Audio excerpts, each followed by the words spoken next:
Today I'm talking about why you should not ask for subscribers and what to ask for instead to get high-ticket clients. Right? We're all used to hearing the same things, and it's kind of tired.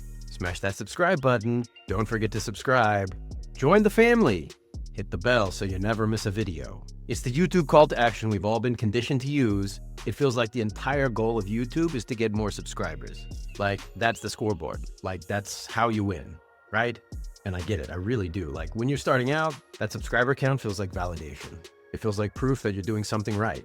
Every time that number ticks up, you get a little dopamine hit, right? It feels good. What if I told you that for anyone selling high-ticket services, asking for subscribers is one of the worst things you can do? At best, it's silly. In this video, I'm going to completely dismantle this universally accepted piece of YouTube advice. I'm going to show you precisely why it's wrong for business owners like you and me. And I'm going to give you a much more powerful, much more strategic call to action to use instead. One that does not build an audience of passive viewers, but builds an actual customer base of people who are ready to pay you money. So what do I mean by this? On this channel, we don't chase vanity metrics, right? We build profitable businesses using YouTube as a strategic tool. Not by getting millions of views, not by going viral, but by getting the right views from the right people. The people who actually have the problem that you solve and the money to pay you to solve it. The advice I'm sharing today is the exact same strategy that I use for my clients to build 90-day YouTube strategies that turn viewers into high-paying clients. This is not a theory. This is what actually works when your goal is revenue and not fame. So if you're tired of creating content that gets you subscribers but no sales, if you're frustrated that your channel is growing but your bank account is not, then you need to pay close attention to what I'm about to share. Because the shift that I'm about to walk you through today is the difference between having a YouTube channel that is a hobby, right? Something to do on the side that makes you feel productive, and having a YouTube channel that is the single most powerful client acquisition machine in your entire business. If you're a coach or consultant who's too busy serving clients to create consistent content, and you want to see how we build your YouTube authority machine completely done for you, I made a video breaking down the entire system. Check out the link in the description below this video. So what is a vanity metric? Okay, subscriber is a vanity metric, right? Then I need you to really hear this because it might sting a little. For business that sells high-ticket services, your subscriber count is almost entirely a vanity metric, right? It feels good to see that number go up. It's exciting when you hit a milestone, right? Your first 100, your first 1,000, your first 10,000. But here's the uncomfortable reality. That number has almost no correlation to your revenue, necessarily, right? I've seen channels with 50,000 subscribers that cannot close a single client, and I've seen channels with 500 subscribers that are generating 6 figures a year. The difference is not the subscriber count. The difference is the strategy. So let's break down what a subscriber actually is. Okay, a subscriber is somebody who clicked a button once. That's it. They clicked a button, right? What does that click actually get you? Well, they might get a notification when you post a new video, maybe. If they have notifications turned on, which most people do not. Their subscription might mean your video shows up on their subscription feed, maybe. If the algorithm decides to put it there, which it often does not. A subscriber is not a lead. A subscriber is not a prospect. A subscriber is not a customer. A subscriber is not even someone you can contact. A subscriber is a very, very weak signal of interest. It's someone raising their hand and saying, yeah, this seems kind of interesting, I guess, right? That's it. That's all you've got. So what is the difference between subscribers and leads, right? Let's use the coffee shop analogy, okay? Subscriber is someone who walks past your coffee shop, glances in the window, and thinks to themselves, that looks kind of interesting. And then they keep walking, right? A lead is someone who walks into your coffee shop, they come up to the counter, they say, hey, I'm really interested in what you've got here. And then they give you their email address in exchange for a free sample of your best roast, okay? Now you have something, right? Now you have a direct line of communication. You can email them next week and tell them about your new seasonal blend. You can send them a discount code for their first full bag. You can invite them to a tasting event. You can build an actual relationship with them over time, right? See the difference. Asking for a subscriber is like standing inside your coffee shop, yelling out the window at people across the street, hoping that maybe someday one of them will wander in. Asking for a lead is inviting someone in for a conversation. It's the start of a relationship. It's the beginning of a sales process. Which one do you think is more likely to result in a paying customer? Okay. Also, by the way, the algorithm does not care about subscribers anymore. Really.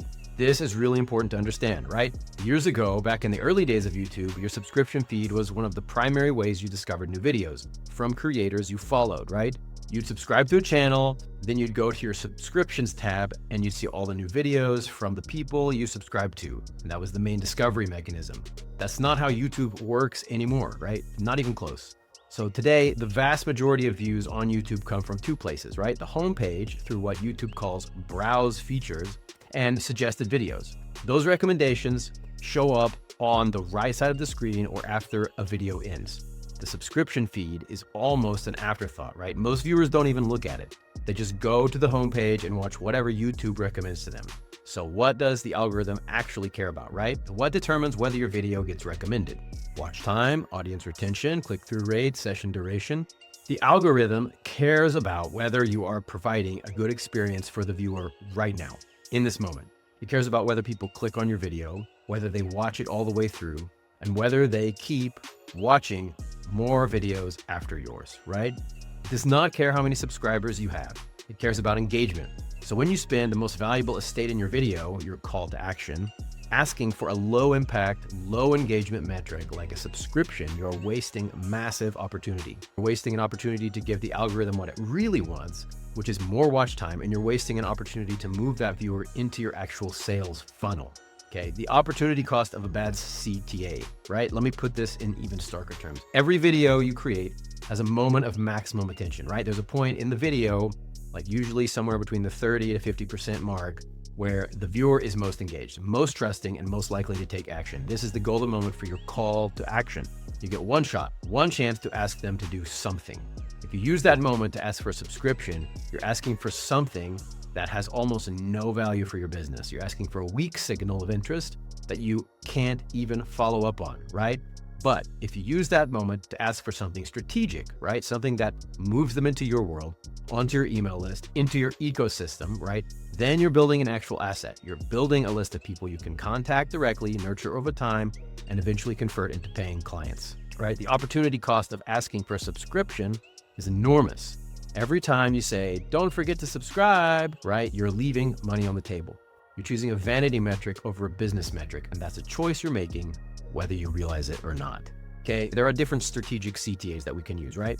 Option one is a lead magnet. So if we're not asking for subscribers, what should we be asking for? One of the most powerful CTAs for a business channel is a lead magnet, right? A lead magnet is a free resource like a PDF or a template, a checklist, a mini course, right? That provides genuine value to your viewer in exchange for their email address, right? Here's why this works. First, it's a value exchange, right? You're not just asking them to do something for you, you're offering them something valuable in return, right? That feels fair, feels like a good deal. Second, it qualifies them, right? If someone downloads your client acquisition checklist or your YouTube strategy template, they're telling you something important about themselves, right? They're telling you that they have the problem that you solve. Not everyone who downloads something like that will actually have the problem. Some people are retarded, but most of the time, if they download that, they're at least interested. That's a qualified lead, right? They're raising their hand and saying, I'm interested in this topic, right? That's a lead. Third, it starts the relationship. So once they're on your email list, you can nurture them. You can provide more value. You can build trust. Over time, you can eventually make an offer when they're ready. The lead magnet CTA is a gold standard for business channels, right? If you have a good lead magnet that's relevant to your video content, that should be your primary call to action in most of your videos, okay? Strategic CTA option number 2, right? And this is one that doesn't get a lot of play, but I think is maybe even more important than the first one. Sometimes the most strategic call to action is to send them to another one of your videos, right? Not just any video, a specific video that is the perfect next step based on the content they just watched, right? They just finished a 15-minute video on a topic they care about. They're clearly interested, they're engaged, they trust you a little bit more than they did 15 minutes ago, right? Instead of asking for a subscription, which is a low value action that doesn't deepen the relationship at all, you say something like this. If you found this video helpful, the next thing you need to understand is topic of next video, right? I have a video that breaks it all down for you, and I'll link it right here on the screen and in the description below, right? This is a win-win-win. The viewer wins because they get more of the valuable information they came for.